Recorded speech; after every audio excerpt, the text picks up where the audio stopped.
Hello and good day to you, my beautiful friends. I do hope you are well. Welcome to episode 54 of Cross Button VR, our journey into the world of PS VR2, a show for those who want to share in our love for the world of VR.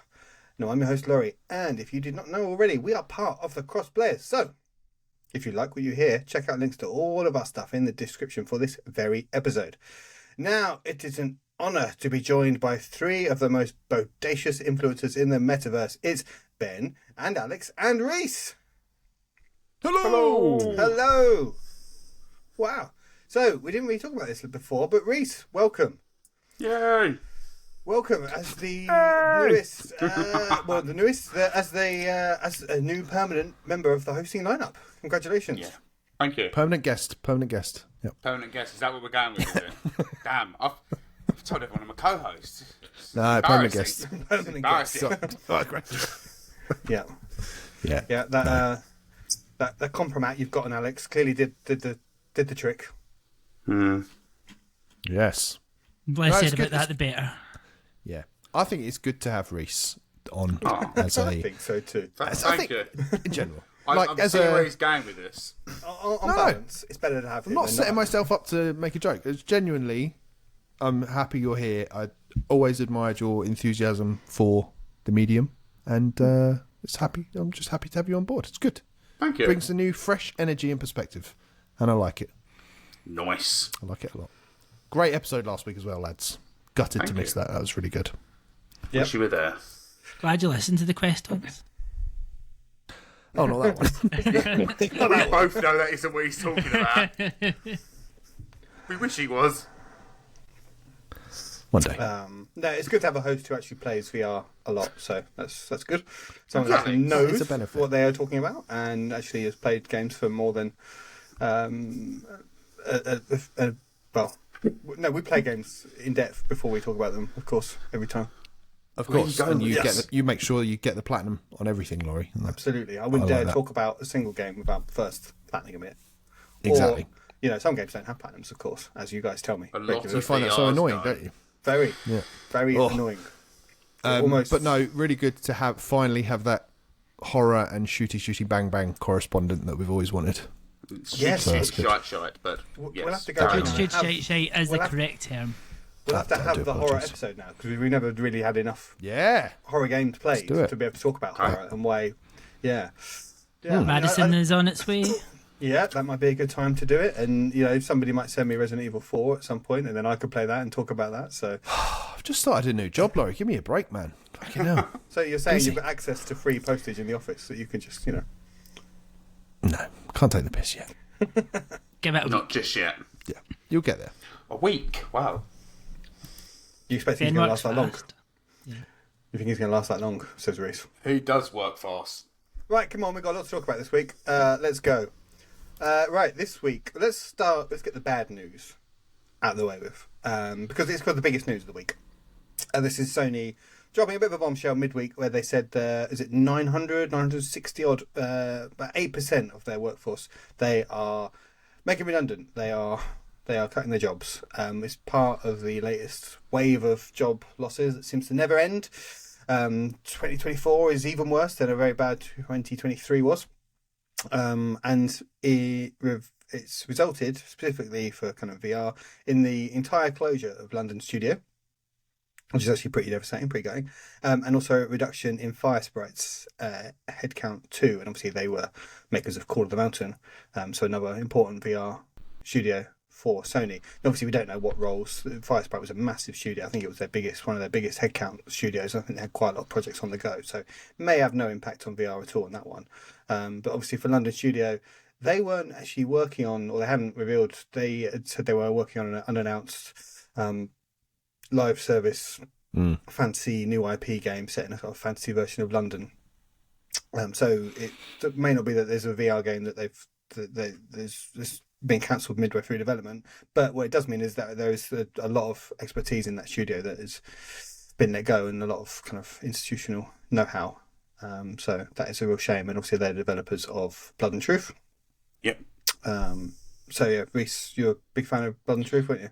Blood and Truth was probably one of the best PSVR1 games because it literally made you feel like you was in an action movie. It captured the nitty gritty of London, and that's one thing that that studio always did with, starting from Getaway to what they had now. Even VR Worlds, they captured what they made very well. So it's a big shame. And I really wanted a sequel, so yeah, I'm gutted. Or even a port. I mean, I suppose we could still get a port one day, but... Yeah, Does it make it less likely that we'll get a port now? Do you think?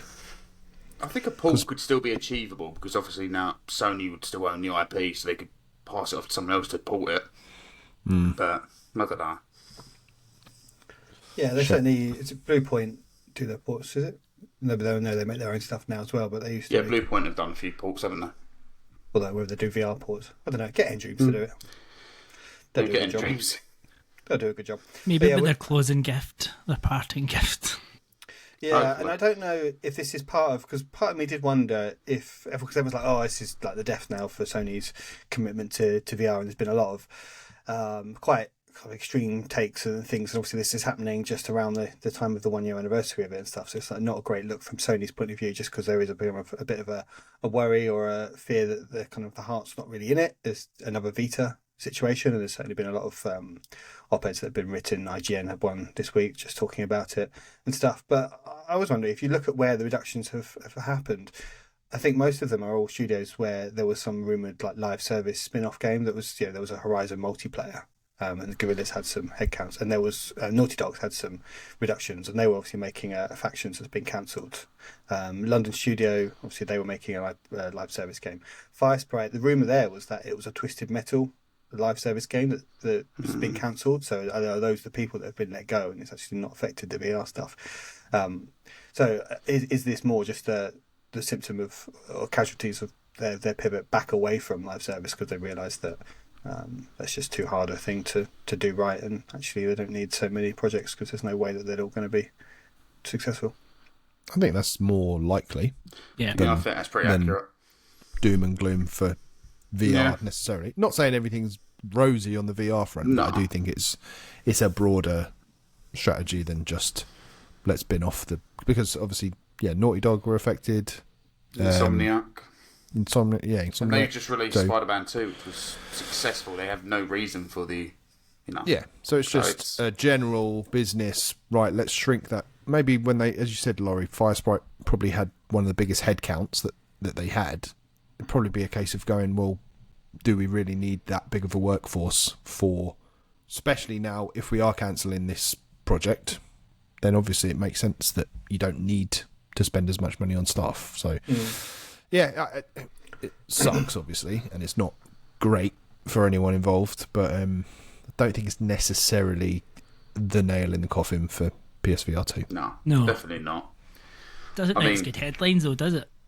No. I mean, and that's ultimately what it comes down to. I mean, I think IGN's love for PSVR 2 really goes above and beyond like everybody else, and I feel like they're the ones at the minute that just love a controversial take or a controversial headline, and it's the same whether it was around Suicide Squad, whether it's now around PSVR 2. Like it's all about clicks. Yeah, I'm sure. Yeah, exactly. It's just driven by that. They probably don't have much of an opinion on it, but they know that their audience likes that kind of negativity, and they like that it riles certain people up, and that will get clicks in itself, and it just kind of tells people, reinforces sort of views that they already have, and therefore they want to click on it and they want to share it, and they want to be like, I told you so, I told you this was a rip-off. And so it just sort of feeds a content making machine, and that's kind of, you have to kind of take everything, or IGN and the big outlets that are doing that, because they do have to just chase clicks, and that is just the nature of the industry they operate in.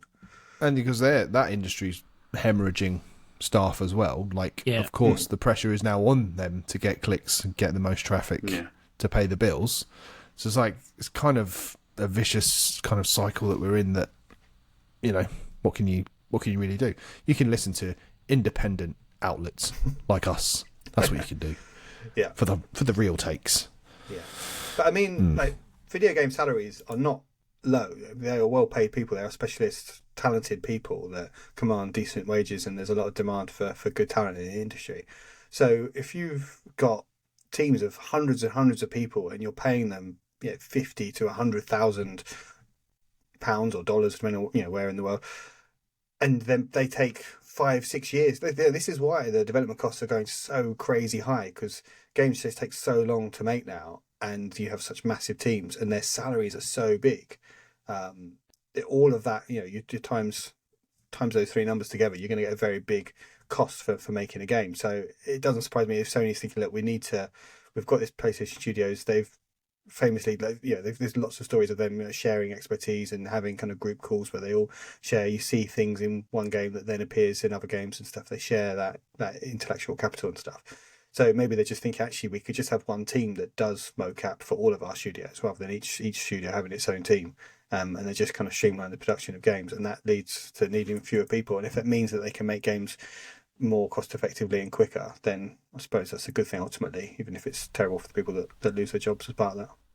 Yeah, and I wouldn't be surprised whether they've got like someone coming in to consult Jim Ryan's kind of offboarding, but if a fresh set of eyes is looking at the business as a whole and going, there's a lot of overlap here, a lot of, there is redundancy, literal redundancy in a lot of stuff that people are doing, then they would just go, right, yank that out, and leave it more streamlined. But yeah, we obviously we don't want to go too in depth with this. We did kind of touch on this on the last episode of Crosscast as well. So if anyone wants to get, Cool. Dan and Lewis's takes on this as well, we kind of covered it from a more broad sort of Sony and industry perspective. And it did get a little bit serious for a while, which was a first. Unusual, I do that here as well.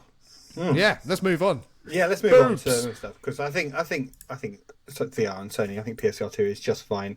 Plenty of life left in it yet. So other news then, what else has happened? Well, we had an updated release date for Mixture, which has been kind of ticking along. It's now been dated for April the 12th. That is due to come out. This is where Alex is going to tell me, no, you're wrong. It's changed again. That's you're right this time. Last time. Thanks, Alex. Usually for these games now, it's the physical and the digital copies coming out the same day. I think there's usually a few months in between, and I think that was the original plan, and now they've caught up. And that was due in February, so it's like a couple of months. So hopefully that will give it like the polish it needs. Another couple of months of hard work and polish and stuff on these games. That's good to see. And we've also got a date for System Critical 2. Is it System Critical 2? That's March the 8th. So it's a few days after this episode lands for people. Yep. Just thinking there for a second. Yep. Okay. Okay. And is anyone looking forward to System Critical? I think most of us look forward to Mixture, but played it on Quest, and I've played a little bit of the PS VR2 version. Oh, check you out. Okay. And not bad. I'm trying to think how to word it. He's aiming for a Mega Man styled arcade shooter, which with the blaster he gets that feel of it. But that's where the comparisons end, in my opinion. Is just that, because obviously Mega Man is side scroller, apart from you had that odd one that was 3D, didn't you? But with this, it's a fast paced platformer shooter. So yeah, I don't know. I don't really feel like it's a Mega Man comparison that he's going for. It's fun though, challenging, very difficult. Not as difficult as the first System Critical, but yeah, it's a lot of fun. But at the same point, I feel like there can be a bit more to it. Okay, well maybe when that's out next week, we can review that. Probably not review it, but we'll talk about it more next week perhaps. Also, regular, reliable Walkabout Mini Golf have revealed their next new DLC course. It's called Ice Lair, and that's coming on March the 7th. So always good to get another Walkabout Mini Golf course. I'm sure it will be excellent. Ice Lair is just going to be like one of their kind of evil genius, evil villain type courses in that series. Looking forward to it. They never disappoint. I don't want to say they never miss, but I'd be shocked if they do. So Laser Lair, that had lots of lasers in it. So this is obviously going to be ice. So we're going to be trying to pop balls with, like skating across the ice, I guess. So kind of like a Mario icy level. Like the Upside Down, or whatever that one was. Yeah. Maybe a bit of curling involved. Yeah, curling, like brush. Curling VR, that would work. Yeah. Curling VR. Don't do that on camera again. All right. It's fine. Clip that. Your camera will be blurry again. We've got a date for Madison VR, or a new date for Madison VR. This seems to be like another one of these ones that seems to just constantly getting dates. And that's March the 23rd. So it's very soon now. Very soon now. So fingers crossed. This is the final definite date. And I think is that getting a physical in April as well, isn't it? Yes. A physical edition a month later Yep. as well. So some of this stuff is news that came over the last few weeks. I'm just doing a kind of wrap up now because we didn't cover off any news the last few weeks that we did. Toy Trains is getting a new pack, new whack of levels, and they kind of revealed it, saying, you ain't seen nothing yet. The stuff we've had so far, it's just kind of the basic shit. Now it's going to get to the good stuff. Which I don't know, Reece, your view on Toy Trains, but I know for Ben and Alex are going to be very. It was great. Yeah. Okay. Good. I know you guys will be excited to have levels with more depth and complexity to them. Yeah, Definitely. I hope they bring more trophies with it as well, though. I knew you was going to say that.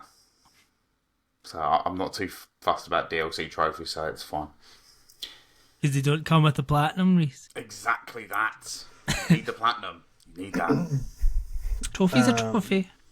Mm-hmm. Yeah, it's true. It is. It is. Tiger Blade is also getting an update. I think this is just kind of. It's already got the update. Is it? Yeah, well, it's had an update, a big update. Added lots of quality of life improvements and stuff, so it's not like a new content thing, but it's just so if anyone played that and it hasn't been there since launch, then now's a good time to do it. And if you've not played it yet, now's the best time to play it because it's an excellent game. But you said, Reece, it addressed some of your issues with it, right? So the one I had was for me, I had it so whenever I re-centered, I was still too far back, so I couldn't hit anything. So I'd have to take like 2 steps in my room and bring me close to my TV, which obviously I didn't want to do that. So I couldn't really hit the enemies without like reaching forward and swinging. It's fixed that. Literally, the minute I loaded up the game, instantly I went, yep, it's been fixed. The resolution, higher resolution. So there's some other little bits and bobs that's been added as well. But no, it's how it should have been on release, and it works great. So I'm really happy with it now. And it's awesome. Just on that no new content note, it did get an update on Quest. It was since released on Quest, and it got a challenge mode update today on Quest, which is I assume will come to PSVR2 as well. I mean, it's strange now for it to launch in PSVR2 for Quest to get some of the modes before PSVR2, but yeah, so there seems to be some new content feeding through to it as well. Very good, very good. When we're talking of new modes, Hubris also has got a new Horde mode update. I think it was a couple of weeks ago, which it's got a new map they've built for it, a new kind of environment, and you're doing kind of Horde mode-y stuff. So anyone that liked Hubris and wanted more Hubris, check it out. Reece, what are your views on Hubris? Shooty, shite, as Alex would call it. I went into Hubris wanting a story-driven narrative game, and what I got was a wave shooter. So I came out kind of 50-50 with it by the end of it. Yeah, for me, the enemy AI was laughably bad and just wasn't good enough. And I think when they talked about the Horde shooter, I was like, oh god, how's that going to work? Horde mode. So how's that going to work with the enemies just being so dumb and just like they're just going to literally just walk straight towards you and you just probably but they did when they revealed it. They put a comment saying Hubris is just the beginning of a grand narrative, and we're committed to unraveling the mysteries of the OOO, the Euron, and the Special Agent Cyana. So I guess that's kind of their way of saying Hubris 2 is on the way. Be soon, coming soon. That sounds good to me, but I definitely want them to stick more to the narrative than the amount of shooting they did. The balance wasn't there for me. Yeah, well, I mean, just make the shooting better, right? But yeah, I mean, Hubris 2, I think, would be I really look forward to that because Hubris 1 did a lot of stuff right, and there was a lot of room for improvement. And I think they could really nail a sequel. I like the climbing. There's a lot of stuff to it that was really well done. But yeah, less shooting for me, which is something I'd never usually say. Yeah. Final bit of news I've seen is Meta are doing a Game Pass. They have launched they've updated their subscription service, so it now includes a catalogue of games. Which, what's that got to do with PSVR 2? You might say. Well, I think hopefully that will put some pressure on Sony, if nothing else, to just say, well, let's add some VR games into PS Plus Extra, where their catalogue of games is, and maybe let's just start cycling them into the essentials each month as well. Definitely, it needs to happen. I think we talked about this last week, but it's just getting to that stage now. It's almost like, why are you not doing it? Like, surely it's not that difficult. The money they must pay to developers to put some of these games on there anyway, or the agreements that they sign. I wouldn't imagine it cost them anywhere near the same amount of money to do it for a VR game. Maybe I'm wrong. I could be completely speaking out of turn there, but I wouldn't imagine so. And it just seems like at this stage, and if they truly want VR to grow, then give people a VR library to play. Yeah, I can't imagine. There must be a lot of older games, or smaller games, let's say. Stuff like Masternoid, that a lot of people aren't buying each month. And if Sony could just give them a lump of cash, that would help kickstart development for a sequel, or just keep the studio going for another year or so.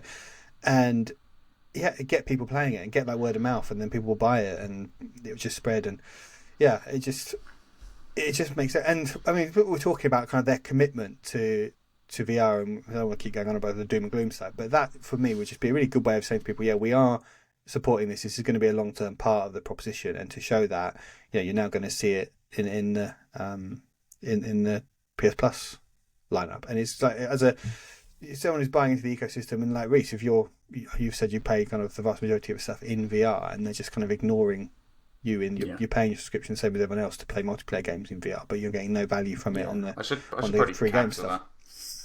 Should probably cancel that now. But how would you play Walkabout mini golf? Oh no, I'd keep because I've got the premium one, so I'd probably just go back to the essential one. Essentials, yeah. But it's nothing that Miles said last week that kind of added to what you said. If they give out more games through it, or even on like the essential service, people might go, "Oh, I've now got 10 PSVR2 games. Now might be the time for me to take a plunge and buy the system." Yeah. So there is that side of it. So it does kind of add to that. So it's not a bad idea. Yeah. Petition. Let's start some sort of campaign to get Masternoid on PlayStation Plus. That'd be amazing. Let's make it happen. But Alex and Reece, as the Quest owners, are you going to be subscribing to this thing? I've already got the Meta Plus, so I'll get the catalogue thing. I got the 6 months when I bought the Quest free. So depending on what they add to it, I might extend it for another 6 months or a year. I mean, it's £60 a year, I think it is, or something like that. So Yeah, it's not bad. $59.99 a year. It's not a bad price at all. And I mean, like I said, depending on what they add, they've added a lot already to it that I'm interested in playing. So yeah, I'm more interested in them doing it that way than giving you 2 games that I had no interest in. Yeah, I mean, Walkabout's on there to begin with, so Exactly. Yeah. I might. I did, because I didn't get the bigger version of the headset. I didn't get the library with it, but I don't think there's a lot on there for me that I don't, of the ones that I haven't already picked up. So maybe is it bit different for us, isn't it? I suppose. Yeah.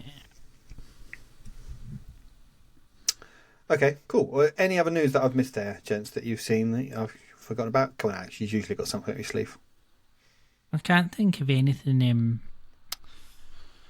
PlayStation VR2 related. I mean, there was news came out yesterday around Arcade Paradise and stuff, which I really hope is going to come to PSVR2, but I can't think of anything VR2 related. Yeah, maybe one week we should do like an episode where we just kind of round up. Here's the stuff that's coming to Quest, or here's the new releases on Quest and what's coming. I know obviously your Quest side concerts. People should listen to that for sure anyway. But just if people aren't listening to that, just here's a roundup of all the stuff we want to come from Quest to PSVR2. I think that could be an interesting take. Yeah, well, somebody write that down. Will remind me of that in a future week. I need Cool. a chalkboard. Ben's got his notebook out. Ben is he's scribbling away. Yeah. Sorry, it's not real. Just Why did you pretending. ruin it then? Sorry. Right. What have we been playing then? A Ben, lot. why don't you go first? And we've all been playing one game that we're gonna. Well, spoilers. You've probably seen it as the episode title, so we'll talk about that one in a minute. But everything other than that one. Okay. Okay, so don't talk about that one. Do something don't else. Yeah, don't want something else. All right. Let's just go for everything else. That's all. Cool. Let's talk about Little Cities. Yeah, Bigger? Is that what it's called? it is. Yes. It is. Yeah. Colon It's bigger. bigger. Exclamation mark. Colon bigger. So you have to say Little Cities bigger. Yeah. Yeah. That. With that pizzazz. What he said. Yeah. Pizzazz. Yeah. So I forget what the... You know, on the PlayStation dashboard, every game has got a little description underneath it. Yeah. I forget what it is, but it was something like chilled, cozy, something. There was like 3 words, and 2 of them I was like, nah, that's a red flag for me. Not interested. But cozy being one of them. But it's very relaxing. It is very but cozy. it's basically SimCity in VR, but greatly simplified, nice, approachable. Some of the UI elements are quite good fun. It's quite tactile in that sort of Toy Trains way, but not as tactile. And it's a little bit too slow. There was a lot of sort of I'm just waiting for my level to go up so I can unlock the next thing. Yeah. Should I be putting more residential zones? Because my thing is telling me I don't need to build anything. So there was a lot of that. So I guess if you like just hanging about in VR, not really doing anything, that was my impression of it initially. But that's only just like an hour's worth of sitting through the tutorial. It didn't tick off. I just don't have the patience to wait. Literally just wait. Nice atmosphere. You know, when an aeroplane flies through your head, the headset rumbles, and the first couple of times that happened, I was like, what the fuck was that? The rumbling on the headset was. Okay. Yeah. So there's, I think it's really neat, really, and if you like that sort of game, you will love it. It's just not. I don't think it's going to be one for me personally, but I've nothing against it. It's just, not one that I'm going to be particularly compelled to go back to because of the pace of it, basically. Is it Cities VR, the other one? Is that what it's called? The Skyline VR, yeah. City Skyline. Yeah. So that's what I read a comparison saying that's very much if you like the kind of the micromanagement, the spreadsheets, that side of things, the real kind of complex fiddling with the numbers. That's what that game gives you. And then Little Cities is much more. That's kind of all stripped out, and it's much more just kind of wave your finger at things and just drop them down, and it kind of all does it itself. Really. Yeah, it's a much more simplified version. Because for me, it felt like 2 Point Campus VR. It felt more like that kind of side of things, whereas it was quite nice to look at, but again, not as in depth. But like it just gives that lovely. It is cozy, and it's like the music is lovely, the setting is lovely. But I agree with Ben. You do get to a stage where I was sitting waiting on the weeks to tick by, so I had enough money to do the next bit I needed to do to get like my third star. And you there was a bit, but that probably is because we're in the early levels and we're kind of learning the game. I think if you're probably in later levels, there'll be a lot more to do. Because you've got two different sides of the game. You have like the sandbox side, and then you have like the challenge side. But I think if people like this type of city builder game, but they don't want something where they're going to need to micromanage it, as you say, Laurie, you're going to absolutely love this. I mean, I think there's so much in it when you get going, and it is just the presentation of it is spot on. Like they've really nailed the presentation, the music, the art style. See, but like when you zoom right into it and you see all the wee people walking about and doing all these things, they're playing all the wee bits, and then when you get a star and then the balloons pop up or you achieve your next level and the balloons and everything come up, you're like, oh, this is so pretty. Like, it's just nice.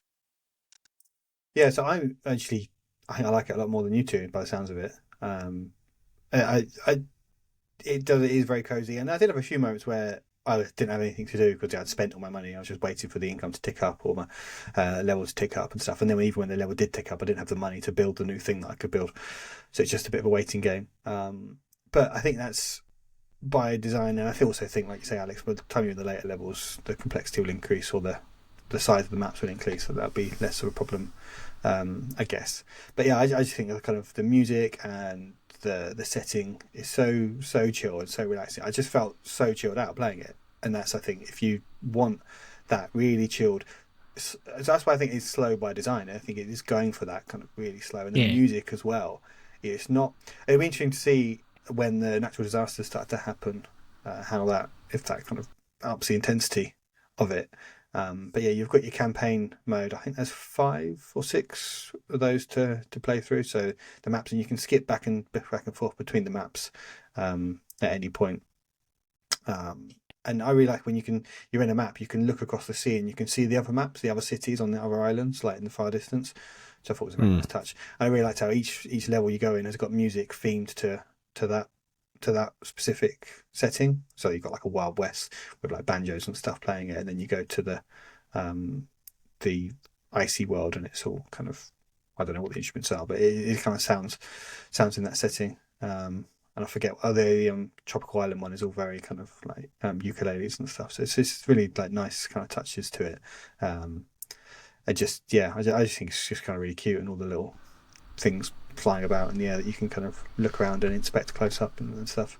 And it just plays. I think if you grew up playing SimCity 2000, and you like that, because I don't think a game like that with Fact Complexity would work without a keyboard and mouse. I think it would be hard to kind of do it all with just the gesture controls that you have in VR. So I think for me this is a kind of nice compromise, and my kind of old man brain doesn't want the complexity of stuff. So I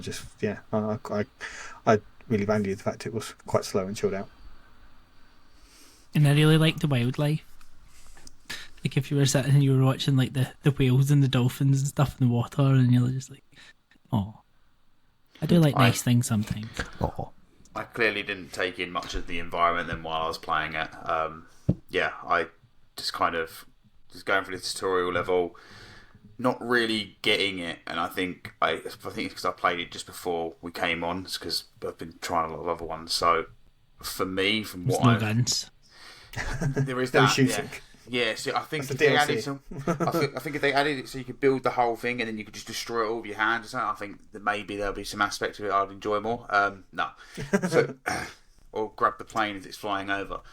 It's, as you said, it's charming, it's peaceful, but I think I went into it the wrong way and I played it standing up. Whereas like when I played Toy Trains, any kind of peaceful game, I usually play them seated. But I did play this standing, and I think I'm kind of standing there after just playing another game, and like I'm just kind of waiting for it to kind of move along a bit faster. So yeah, it does kind of hold your hand for that first tutorial, as you would expect with a tutorial, but more so. But no, it is charming. I think I need to sink more time into it because I think my first impressions are probably going to change, because first impressions for me it is the pacing. Straight away I was like, well, what am I doing here? I didn't really get it. Yeah, I mean, if you weren't given a code there, Reece, this really is a Reece. It does strike me as a Reece game. If we wasn't given one, I'd probably still pick it up just because my intention to want to play everything on VR. Okay. Okay, well, that's a bit of a mad case, I suppose. But yeah, it's a bit of a mad one. I think people looking at this, if you like these sorts of games, if you like these kind of Animal Crossing, if you like Animal Crossing, you're probably like this. If you don't like, if you're not into that sort of game, then you're probably not going to find much to like about this. Yeah, it's a kid-friendly version of like a more of a complex city builder, isn't it? Basically, so calling me a kid. I will give it another go. And Kid or old man. Work, one day after work, seated, I'll give it a go. I think that'd be the best time. Okay, well, I'm going to keep playing it, so I'm going to let you know how it develops. Little Cities, then. Any other games that anyone playing? Shall we talk about Stilt? Can we talk about Stilt next? Yes, let's talk about Stilt. Because we could do the flip of this now, and I don't know. Ben's been quiet on this. He has. I don't know. There's no way Ben likes this. Well, this is going to be. Know me. This is showing the diverse opinions and the fact that Crossbutton VR does not think with one brain when it comes to this stuff. Ben just turns around and says it's VR game of the year. And we're like, what? Okay, go on, Alex. Go on, Alex. Let's hear from you. I've played games like this before, so this wasn't as big a surprise to me as I think it might have been to some of you guys, because it's probably one of the first games on PS VR2 that's controlled like this. Whereas there's a few of them on Quest that play like this, so it's like if you think about a hand, and No More Rainbows is another one which is a bit similar. So it's a bit like that, and once you get used to the controls, so basically you are on stilts. Each hand is one of those stilts, and the stilts are actually springs rather than just pure stilts, and it's about learning how to manoeuvre with each hand, whether you're walking, whether you're bouncing, and traversing these different platforming levels to collect whether it's stamps or presents within each level. And once I got used to the controls, I actually quite enjoyed it. I thought it was quite good. I thought it was a wee bit different to those other games because you get the different power-ups for each of their stilts, whether one of them, there's like, I don't know all of them, I haven't got all of them yet, but some of them I've had is, you've got one which turns into basically a gun to shoot your enemies, you've got one which turns into a grapple hook, there's a few different ones that you can pick up to help you manoeuvre the levels, and you can play it, I think, in 3 different ways. You can just take it slow, get from A to B in the end, you can take it slow, collect everything and get to the end, or you can try and hit the time basically finish it within a set time to achieve like the time trial element of the level as well, and I think it's actually quite good. Initially I was a bit like, oh no, but then once I got used to the controls, I'm like, no, I appreciate what this is doing. It looks nice. I like the art style. Other than, we'll talk about multiplayer in a minute, but yeah, I probably sit on the like it side of the fence. Well, I do sit on the like it side of the fence. Reece, You want me to continue go the case 4? I like it. I do. Similar to what Alex said, to start off with, I did kind of going about what the... I haven't played Out of Hand, but I know Alex has, and I've kind of spoke about that, whether it's similar in that in a sense, and you said it's kind of the way you move. I don't think I've played a game like this before in VR, so yeah, at first I was like, what is this, what am I doing? And then I was kind of like trying to crawl along the floor with the stilts as opposed to bouncing with them, because I didn't want to go flying across the area.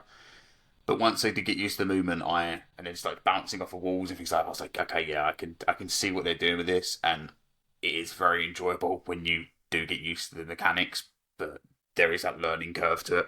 But no, the levels are nice. Yeah.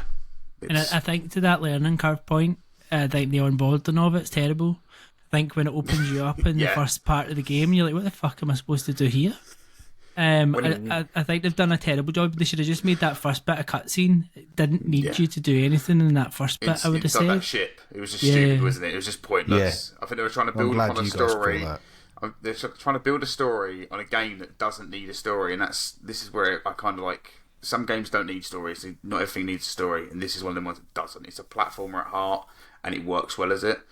But yeah, at that beginning bit, I was like, okay, do I break these boxes? Do I go at the end of the plane? And so I don't actually know what I did for it to like the cutscene to kick in, but like it just took me somewhere, and then I turned around and then had to learn how to walk again. Not in real life, on the game, obviously. Yeah, well, I mean, I played it and I couldn't stand it. I could. You couldn't stand, you mean? I couldn't stand in it, and I couldn't stand it. It's probably one of the worst things I've kind of one of the experiences. And you might say, oh, eventually you get used to it and it clicks, but I've never had a game kind of push me away, literally, so much, and try and kind of fight me against what I was going to do. And I felt there was no kind of compulsion to want to keep going. I didn't like the art style that much. I thought it was quite kind of garish. So that's what they were going for. But it was not. I didn't want to spend time in that world. It wasn't very kind of like welcoming or something. And so I was just. I like the mirror at the start. I like seeing the little monster man thing in the mirror. That was cool. And watching that, but then the whole movement thing, I just did not get to grips with. It's just frustrating. It's like, okay, I get it, and sometimes I did do it, and I was like, okay, yeah, I think I've got the hang of this now. I'm going to bounce over there, and then no, I'm just bouncing backwards, or I'm bouncing to the side, or I'm bouncing around, and I was like, fuck this. I'm just like, nope, don't want to spend any more time of my precious life playing this game. I do not have enough years left to spend even another 10 minutes trying to work this one out.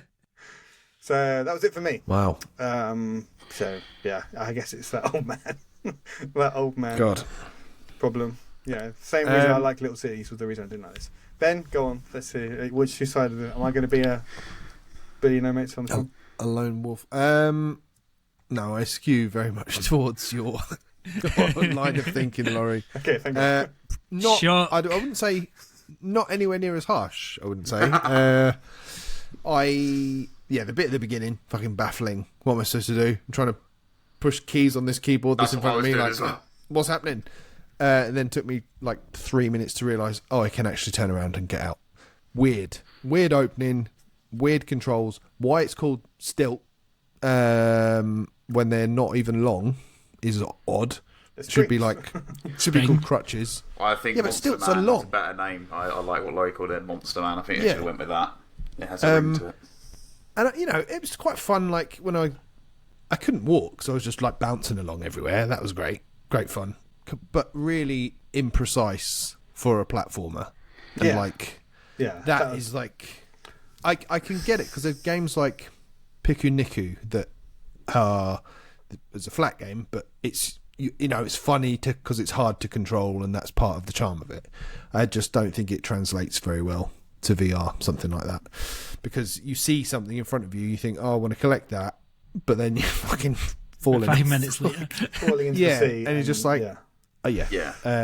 But I do agree with the other guys about the art style. I think it's quite strong, and there was a couple of moments where I just stopped and I was kind of looking around up at all the other levels in the sort of hub world bit and thinking, this, I could imagine like Mario 64 kind of thing, like in VR, how well that would work. So if you had a world like this vibrant and colourful, but it controlled like a proper game, not like you're, wrestling in jelly, like it would be amazing. So there's potential there. That is the best term ever. So there's potential there, but it's I think Laurie hit the nail on the head. It's just too frustrating for me to waste my life away.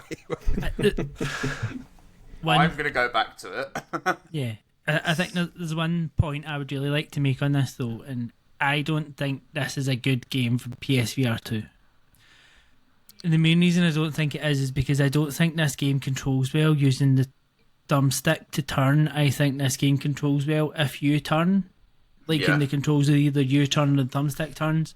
That doesn't work with the tethered headset. So see if you were playing this in Quest and you were turning with it, I think this would be a much more fun experience. I don't think this necessarily... I'm not saying it doesn't work in a tethered headset, but I think this is the kind of game, and I can't see performance being that much different between this and Quest 3.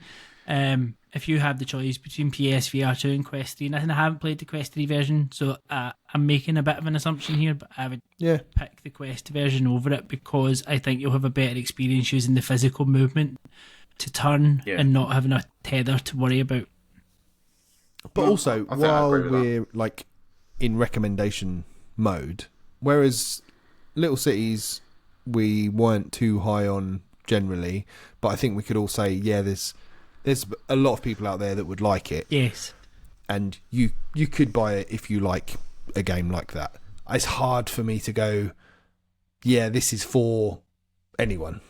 That's the thing. That's the difference, I think. I'm going to have to agree with Ben there. As much as I like it, recommending this and finding who this game is for is going to be a difficult one.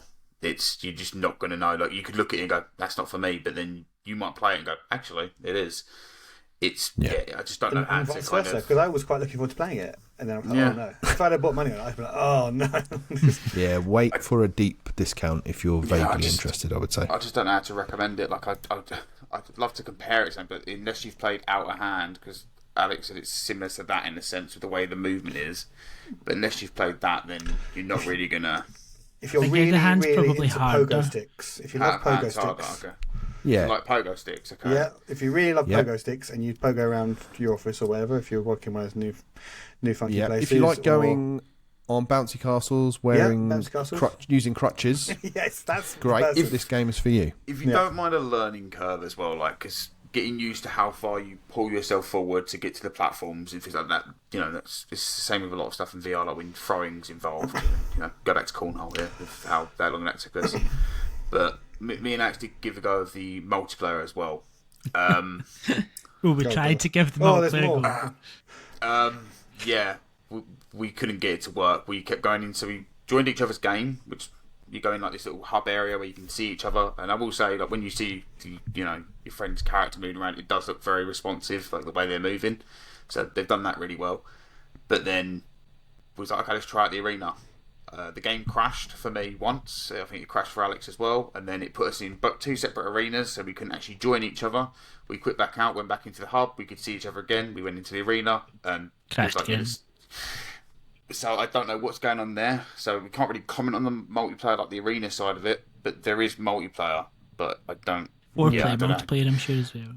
I don't know how to get it to work just yet. we might come more of that next week. Yeah, if only there was a really good game we could all talk about to end the show.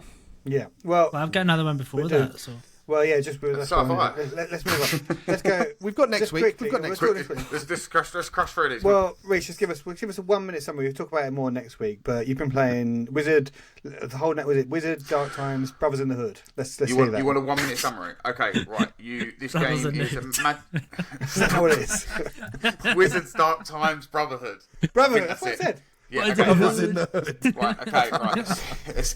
He wants to quick. Right, you've got Okay. 30 seconds now, Reece. Go. No, I've got 1 minute. All right. So it's a magic game that works off a gesture control. So you'd have to kind of go along like that to kind of bring out your bow. You'd have to go like that to bring out fire. But actually, triggers a fireball. There's different ones for shields. You can launch a shield. I only tried the multiplayer, which works very well. It's got a lot of potential, but there's also a lot of issues with it at the moment, to the point where the issues I had kind of just they made me go, oh, what? That the gesture controls didn't always work. Obviously, they did. There you go. That's your 1 minute summary. That's good. Okay. Yeah. Well, Another hard recommendation. well, yeah. No, I do want to hear about that one probably. I'll save play that for some of the next week. campaign. I'll come back to it next week. Yeah, save that for next week because obviously Sony put that in their blog, kind of big update for year one. So, and there was lots of people saying nice It's things got about it. potential. It's got potential. I'll play the multiplayer. The campaign. We'll come back Yeah, to play it. for the campaign. Let us know next week. Okay. Okay, brilliant. And Alex, what have you been? What else have you been playing away on? I've been playing Rainbow Reactor Fusion Remastered. Yeah, Okay. that's right. And Not the this is not a easiest real title game. to remember or words to This get is the a right game on of. PSVR 2. It is, yes. Okay. So this is one that was announced a couple of months ago. So it released today as of recording, so it is out now. 2024's Masternoid. Let's go. Well, it is. Well, it's not 2024's Masternoid. For all, it's very much an Alex game and very much one I enjoy. It's not Masternoid levels. I'm sorry, it's not. But it's essentially at its core, it's a match 3 game. So you're in this large energy reactor which has malfunctioned, and you have this little robot called Dottie who is guiding you through trying to get this reactor back up and running. And you need to go through each of the different levels to pull it back together, and each level is essentially a match 3 puzzle, and you've got so many matches to make to get through. But the puzzling is done through these different coloured balls that roll towards you on either side. And when you need to catch them, throw them into the puzzle and match 3, 4, 5, 6, 7 together to eliminate them all. But where it then gets a bit complex and where the Rainbow Reactor comes in is you might not get the colours that you need, and different colours will come towards you, and you need to then start to mix the balls together to get the right colour Yeah, nice. to make it in. So it adds a little bit of complexity in that way. In the other ways, it kind of gets complex. Like in some of the levels, it will have cups to catch the balls as they come down, so they'll wait for you to pick them up. But in some other ones, you can upgrade each level to do that, using like some of the points that you earn as you go through. But in some of them, you just need to keep an eye on them coming down, because you can only drop or miss, I think, maybe 5 times per level. And if you've done it, that's it, over. You need to start again. And it's really simple, really fun.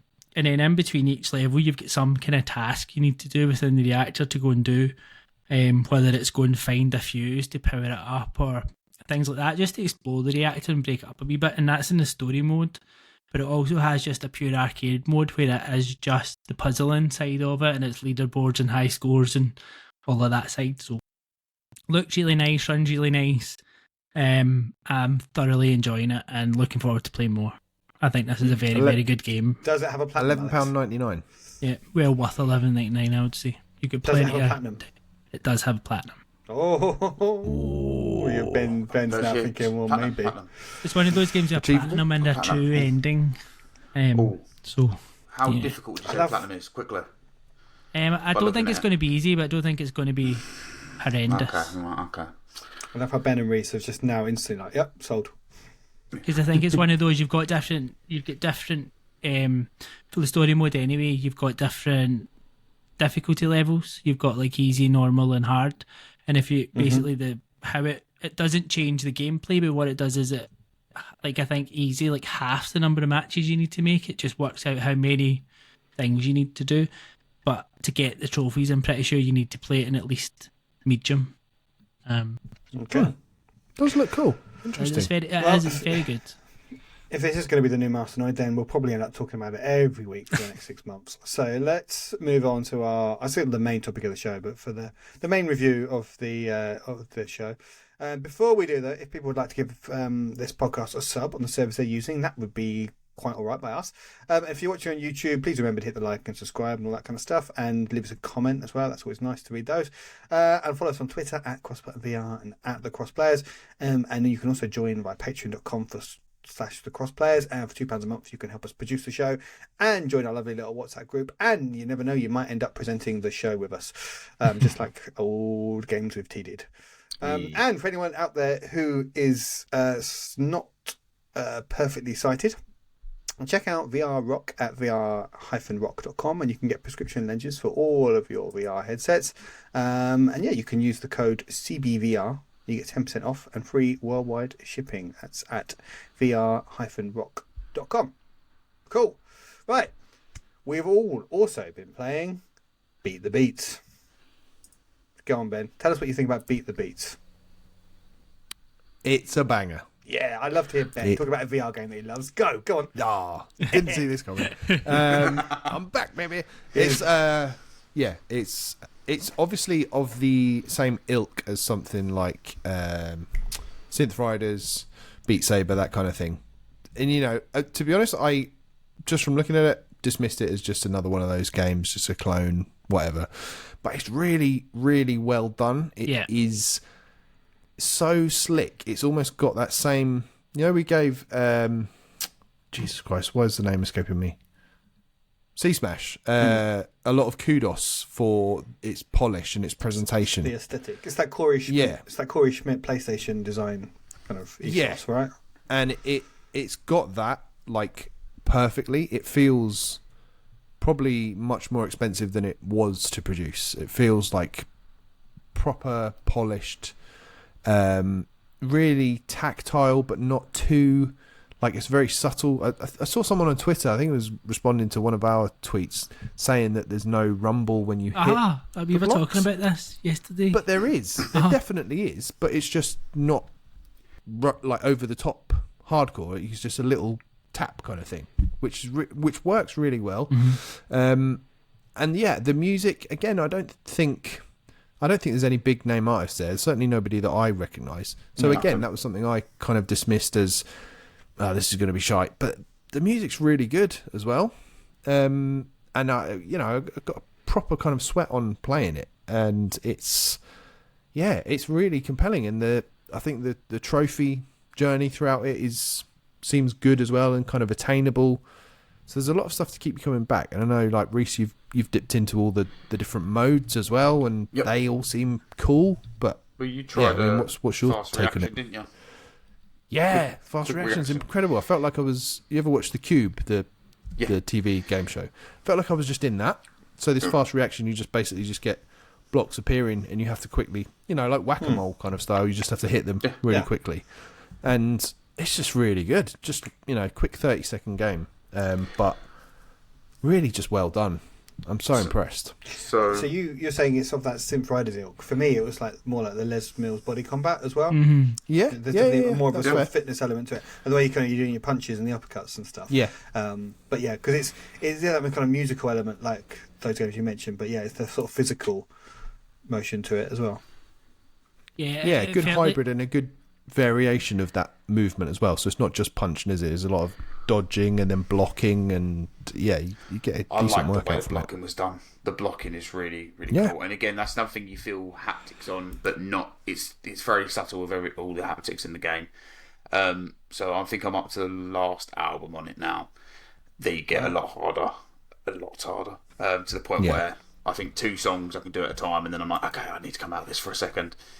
Whereas like for the first few, I could do a whole album on the first one, and then But when you get towards the end, you're going to notice a bit more of a challenge. The blocking side of it, you literally just hold your arm up like that, and it kind of hits the beat. And the way the beats go to the actual song, it's perfectly matched. Whereas like on some rhythm games you play, you might notice that some don't match as well with certain things. This, it's very well matched. But the best thing to me, and I could, it's the dodging. I can't put it into words. It's just, I don't know. done dodging in so many rhythm games. It's always crouch under this or pull your body to the right a little bit over this block, and it's always the same thing. And then you either squatting too low and your knees start to hurt after playing it. This, it's just pull back and dodge. But when you feel that haptic in the headset of this thing just going past your face, yeah, the first time I felt that, I was like, I like this. And you feel cool every time you do it. You feel like you're in the Matrix every time you do it because it just goes. As it goes make past sure nobody's watching you, because you probably won't be cool, but you will still feel cool. Yeah, exactly. Yeah. It's so cool. clever because the shape of the stuff is kind of wavy, so it feels like it should have that kind of the same haptic. It's kind of like wind is coming at you in waves, which is kind of what the haptic's It does feel doing. like that in the audio as well. It's so convincing, because it goes. It's such a convincing effect because of the shape of the thing that comes past you, matches with the haptics so well, and that's like genius VR design there. Sometimes the dodging's a little bit longer, like so you'd have these ones which goes on for quite a while, and you just see this thing just go past your eyes, and just I think that's really cool. But as Ben talking about the Matrix, so on the Matrix, it's the bit where the guns rush past them. Yeah, And they exactly. The guns. It's like it's just swerving around the bullet. But you just watch it with your eyes, and you're like, can I go forward just yet? It's But I know Ben mentioned obviously there's no kind of licensed music in it, but the music is really good.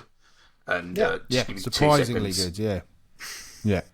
And what were you? Sorry, Alex, we sort of cut you off, didn't we? No, it's fine. I was going to agree with Laurie at the time, and what I was saying is like I very much felt like this is the gamified version of body combat, where body combat I always felt lacked, whereas you never felt like anything you're doing really impacted your score, and then it never had any trophies against it. It never had anything where you were actually proper competing in a leaderboard. It all felt like a made up leaderboard and things like that. Whereas this feels, in terms of a comparison, it definitely feels like body combat, but at the same time, it feels that kind of Synth Riders and Beat Saber type on the other side. But I think to its credit, and it's to you say as well, Ben, it's simple. Like, it doesn't overcomplicate it, but it's very nuanced. It's like when you have some of those uppercuts, or you have, like, they're all in a very slightly different position. And you don't realise until you've missed it, because it is just very slightly higher than the last one, or very slightly lower than the last one. And it does take it out of you, because I think it was Wednesday here. It was an absolutely horrible day. So I'm like, I'm just going to put that on at lunchtime rather than go for a walk. And I did like 45 minutes in there. And I got up yesterday and like all across like my back. I'm like, what have I been doing? I'm like, you could totally feel it. So it's definitely definitely a good workout, and I'm really excited to see where it goes. And you see, it doesn't have the licensed soundtrack at the minute, but if it does, you've got to imagine down the line they're going to have some collaborations coming in there, and I really hope they do, because I think this is a game that could come in and find a space amongst the other ones. I don't think it's going to come to this is the new Beat Saber or the new Synth Riders, but it's got a space there. There is definitely a space for this one. I'm surprised Sony didn't try and wrap their hands around it more, because it's on Quest, right? It just feels like it's coming to Quest. Demos on Quest, I believe, at the moment. Okay, that's what I've seen. Yeah, and so because what Ben said, it just feels like a PlayStation game. It looks that whole kind of aesthetic, that PS1 style aesthetic. It's just like C-Smash kind of does, I guess. And that level of polish, it feels like it could be like a first party thing. I'm surprised that this would be a great thing to bundle with the headset, or to put on PS Plus. It would be so good. And you think if they put it on PS Plus and then sold DLC tracks for it, just like just Sony, what are you doing? Like, that is you could make so much money there if it had a basic set of tracks. But if you had, if you got it on PS Plus, you'd spend 10-20 quid on a few albums or a few packs of music for the bands that you like Beat Saber. People just do. Yeah, same I've done with Beat Saber. I've probably spent like 60 quid on that alone on the DLC. So yeah, well, that's a bit of news I forgot. They're getting a Daft Punk pack on Beat Saber. Yeah. More money to spend. I still need to buy the Mike Shinoda pack. I think I've got that on Quest. Maybe. The Mike Shinoda one? I think so. What? Okay, hold on. Beat the Beat. So yeah, Beat the Beat. Can we give a shout out as well to that kind of weird thing in the promotional thing? That big kind of the big funny thing. What is that? What is that thing? I want it as a costume, or I want it as a plush. I don't care. I want something from it. Yeah, the plushie. It's not something like the Mighty nothing Boosh to do with the rest of the game. It's like, is anyone going to mention that thing at any point? Like, yeah. Who he is and why he's on the marketing. Right now, Mighty Bush right there. That is definitely it. Yeah. So Reece, that Cousin It. That's your That's your task. Speak to, is it Parallel Circles who made the game? Your task is to find out what this thing is and how we get our hands on one.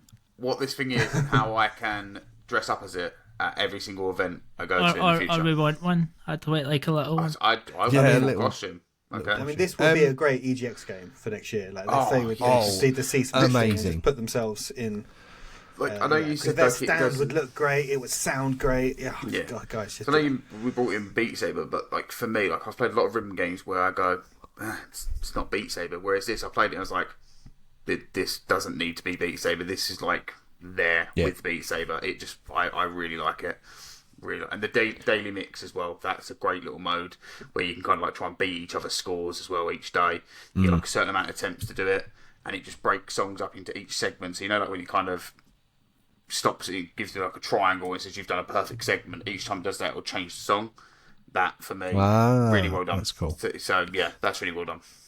I think the only just on obviously we're super high on this game. It just there doesn't seem to be. I might have missed it, but there doesn't seem to be a way to kind of look at a track before you choose it to see the leaderboards or to see what your score is. This is what I pointed out as well. What I kind of noticed was you can't see if you've done past got A, S, or whatever. Yeah, and that's an issue because if you do try and go for the trophies, one of them is get all songs as an A rank, and you won't know which ones you've done as an A or not. So you're literally going to have to go through the whole lot again.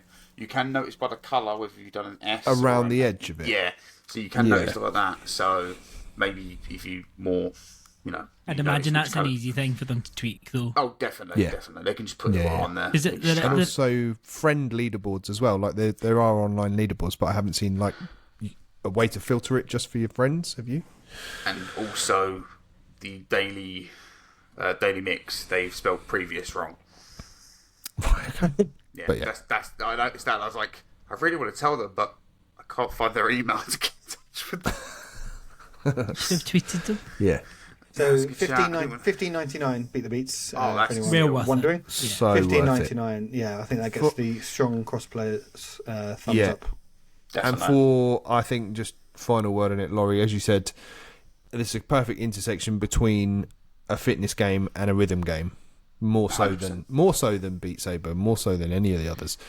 And I also think the fact that my watch, for the first time ever, after I'd played it, my watch popped up with, "Oh, you've just done an aerobic workout," and it's literally never done that any VR game I've ever played, but it did it for this game. So that goes to show that it is like you'll get a decent sweat on playing it, definitely. Yeah.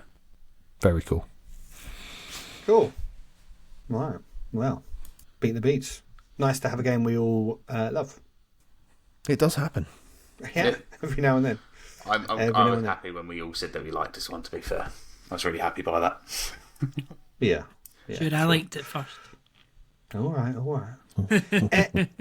Any final thoughts, gents, before we wrap up for the day? Nothing. No. Good. All We've right, covered a well, lot. thank you once again for listening. If you've enjoyed this episode, we would love it if you can please tell your family and friends all about us. If you want to get more involved, please do not hesitate to jump into our Discord and say hello. And thank you for the people that regularly do so. It's great seeing you all there.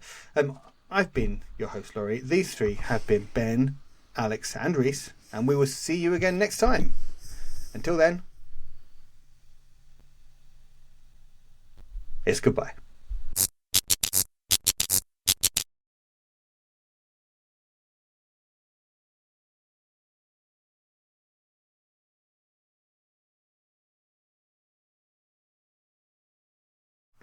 Remember, you can mute your mics, guys, if you're not talking, which is what I sometimes do. Oh, that's a good shout, and then I'll forget about it, but that's a good shout. Can you, I think, Ben, it must be you, can you click less clicky? When you listen back to the podcast, I can hear lots of clicks. Yeah, I'll just buy a fucking new mouse, Laurie, while I'm producing the show. Just, just make your clicks a bit more gentle. Less typey. Just a bit gentle, you know. Can you cunt less cunty? Yeah, sure. Fine. I'll try not to click as much. Jesus Christ. I love how professional we are. We're just like this, right? Like, I'll tell you what, when I click to start recording, I'll go a bit. I can actually hear my chair making a squeaky noise last episode. So I sat here with the other key tied down my chair so it doesn't squeak this time for you. See, Fucking hell. Reece is a professional, Ben. Laurie had a fucking parade going on outside before. Clicking a mouse. I just got lost in it. Right. Come on. Get it together.